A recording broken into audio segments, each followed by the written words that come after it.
folks, welcome back to another episode of The Fallen Badge. Today we're going to be looking at the murder of Trooper Darian Jarrott, New Mexico State Police.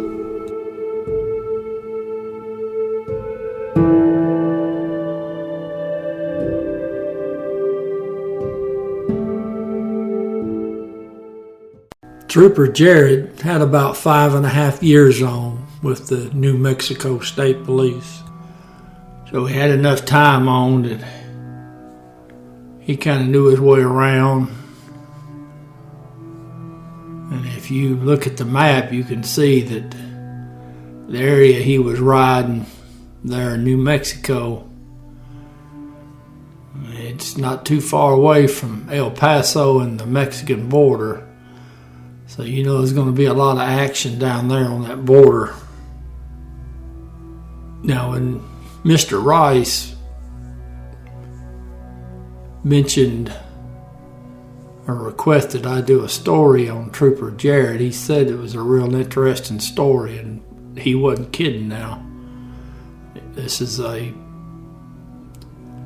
just a staggering example of miscommunications between agencies,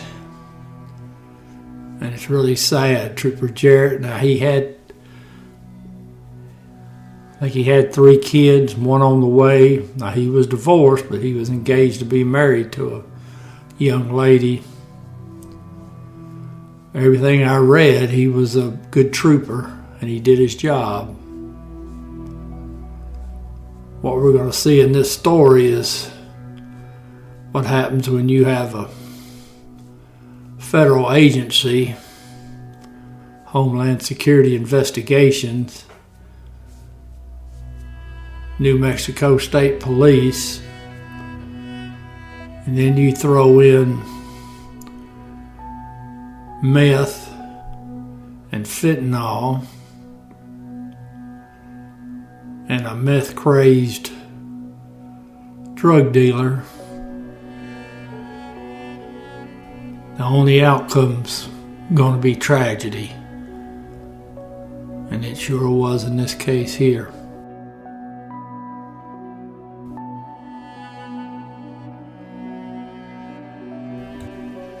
And this story is going to begin in Deming, New Mexico, in the field office of Homeland Security Investigations. Now, the acting supervisor there said that they got a tip there in the office from a confidential informant. You may hear me use the term CI, it's the same thing. Now, according to this CI, a few weeks before the shooting, he told the agents there that there was this suspect and he wanted to sell a large amount of narcotics. So now on January 28th, an undercover agent with Homeland Security, he met with the suspect at a truck stop in La Cruces, and he bought a pound of meth and 4,000 fentanyl pills. Now during this transaction, the suspect seemed to be acting incredibly paranoid. And now he was armed with what was reported to be an AK-47 rifle. Now, of course, during this transaction, they've got surveillance teams and they're popping off pictures and getting some footage so they know what the suspect looks like and what his vehicle looks like. During this transaction, he said that he could get them some more meth. In fact, he said he could get 5 pounds worth, and that they would meet on February the 4th. So now, to get ready for this operation, Homeland Security, they get with New Mexico State Police, because obviously the agencies work together a lot, and they picked out a trooper who was going to make the stop, a high-risk stop. is what it would be. Now, this was a canine officer. And this canine officer sat in on the briefing. So he knew everything that everybody else knew, and that's how you do them. February the 3rd, the suspect pops his head back up in Deming because Homeland Security kind of lost touch of where he was at. And of course, he was going to go get the meth he was going to sell to the Undercover.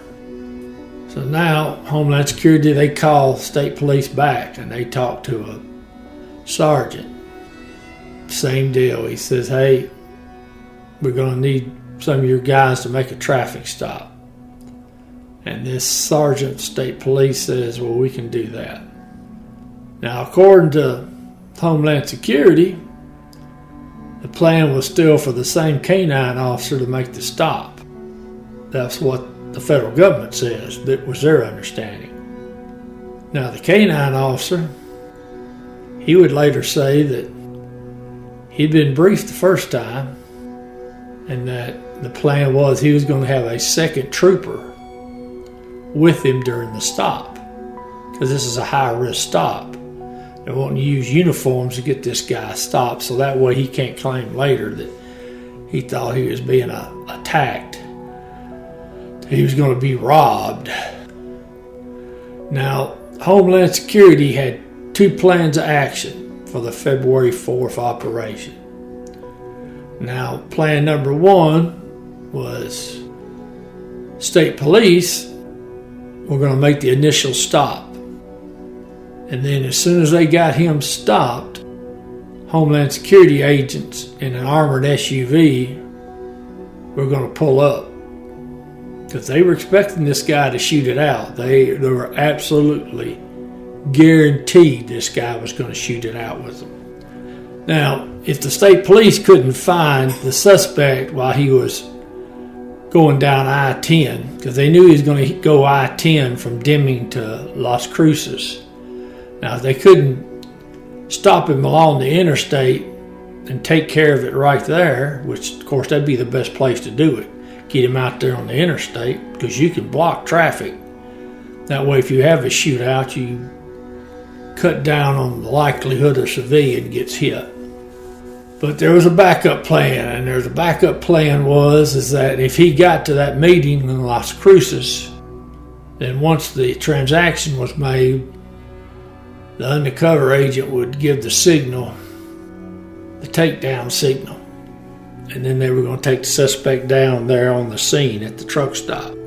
Now, February the 4th, Homeland Security had a 45-minute briefing in Las Cruces. And they were going to keep an eye on the suspect's house so they'd know when he was leaving, so they'd get everything ready. Vehicle description was talked about in the meeting. Now, here's where we have an issue. This second meeting, this February 4th meeting, New Mexico State Police saying they weren't at that briefing. Now that's wrong right off the bat. Everybody should be there that's going to be involved in the operation, so there's no confusion. Now, this ops plan indicated that this was not going to be a high-risk operation. Now obviously, Homeland Security says that was an oversight. I would have to agree that's an oversight. The canine trooper and his partner that have set up on the interstate, at first they're told that the suspect's in an SUV with his family. Now that's going to be an issue. Then they come back and say, no, he's in a pickup truck and he's by himself. And they're waiting to make this stop on the interstate. And the two troopers have done good. They're talking about how they're going to do it, rehearsing the whole thing. And they had decided that if the first second they saw a firearm, it was going to be a felony stop. Of course, if they get up close enough to see a firearm, then we're way beyond felony stop. But it would definitely, to me, entail I've got my firearm out. But at least they're aware of what's going on, even though they did not attend this second meeting. Now, according to Homeland Security, They had 4 officers staged at mile markers 102 and 132. Now, another text message was sent out to all the officers saying that Trooper Jarrott was at mile marker 98. Now, up till now, Trooper Jarrott, he hadn't even been to the first briefing. We've had 2 briefings. Trooper Jarrott hadn't been to either one of them. Now, the only person that talked to him was his supervisor, his sergeant, and not for sure exactly what he told Trooper Jarrott. And don't really know why Trooper Jarrott was even out there, other than he was going to be backup. But the feds had enough guns and officers out there. But there's no way you're going to let an officer out there involved in an operation like this and he doesn't know what's going on. So at most, he's backup. If they call for help, he can go help them. Other than that, he's just going to sit on the sidelines. He's certainly not going to be the point man on this operation. Now, when Trooper Jarrott makes the traffic stop somewhere around mile marker 101, between 101 and mile marker 102. Now, mile marker 102 is where the 2 troopers are sitting that are supposed to make the stop. Now, at the time that Trooper Jarrott makes this stop, there's 2 Homeland Security investigators. They're coming westbound. And I'm assuming from the resource material that's westbound on I-10. And they're in an armored vehicle. Now, it's not obviously a tank. They're in an SUV that's been armored up. Now, they actually see the traffic stop. And the first thing they thought was they wondered where the backup was for the officer. Now, they stop an estimated 200 yards from the traffic stop, and they're watching it and they can't see a whole lot. They didn't know anything was wrong until they saw a dark silhouette fall to the ground next to the truck. And they said their first thought was that Jarrott had to take the suspect down to the ground. But then they saw the white truck pull away, so they knew something had went wrong. Now, during the stop, Trooper Jarrott makes a passenger side approach because he's on the interstate. That's the safest way to make the stop so you don't get run over. So he walks up to the passenger side of the truck, and he has the driver to lower the passenger side window some. And he tells him he stopped him because his tent's too dark on the truck. So now they talk for just a minute or so. Trooper Jarrott sees the long gun. He sees the rifle. But I didn't see any reaction from him after he saw it. He didn't pull his gun. He didn't do anything any different. Now, he did tell the suspect, basically, I'm going to have to separate you from the gun for my safety. And of course, if you want to watch the video of the stop or the video of the chase of the suspect that went about 40 or 50 miles, I've included those links in the description along with all the other resource material. Now, when I first heard him say, I'm going to separate you from the gun, I thought Trooper Jarrott was telling the driver, you need to get out and leave the gun in the truck. That way he's separated from the gun. Because he wants him to come back to his patrol vehicle. Well, evidently that's not what he meant. He actually was implying that the driver should bring the weapon back with him and hand it over to Trooper Jarrott. Because Trooper Jarrott is looking through the window when the suspect starts getting out of the truck, and he's got the rifle in his hand. I don't see how you could miss it. Then the suspect walks along the side of the truck, and you can see him getting the rifle ready to fire. And then Trooper Jarrott is walking to the rear of the truck, and he's basically got his head down, very casual. Then the suspect raises the rifle up and shoots Trooper Jarrott. And that wasn't good enough for him, just to disable Trooper Jarrott. He then walks around and he fires multiple rounds into Trooper Jarrett's body. Now, the preliminary autopsy said that Trooper Jarrott was hit at least 6 times. Wounds to the head, the neck, the shoulder, side of the chest, and the back. Now, after the suspect has shot and killed Trooper Jarrott, he runs around the front of the truck, gets back in the truck, and he takes off. Now, when he gets in the truck, the suspect gets on his phone and he calls the undercover agent. And he tells him, in fact, what the suspect said was, he said, I got pulled over by the police, but I didn't give him a chance. Now, the suspect still wants to meet and sell the 5 pounds of meth. But he's telling the undercover agent that he's going to have to ditch the truck and that he needs to get a ride from the undercover agent to get out of the area. So now he told the suspect, while the suspect is motoring down the interstate, to come to the meeting spot, which is Love's truck stop there at exit 132. They're going to meet him out there in the desert near the truck stop. He says, we'll get rid of your truck and then I'll give you a ride. Now, of course, the suspect was not able to get off at exit 132 because during the chase, the police had blocked all the exits.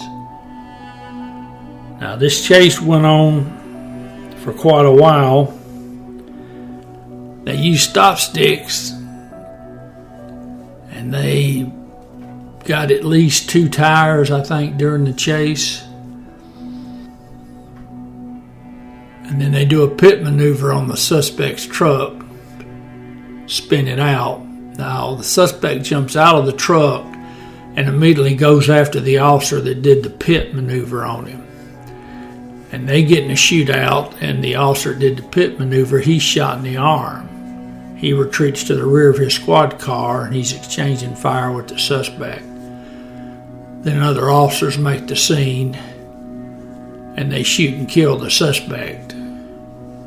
Now, the suspect did not have his rifle anymore. He had evidently dumped the rifle out of the truck during the chase, because there was a minute or so before officers actually got behind the suspect. But he had a pistol, and that's what was recovered on the scene. Now, there's a lot of unanswered questions on this case, and I'd sure like to know what that supervisor told Trooper Jarrott. I don't know how Trooper Jarrott conducted his traffic stops, but it sure looked like from watching the video that Trooper Jarrott was told things that maybe weren't quite accurate, and that's what led Trooper Jarrott to conduct himself in the manner that he did.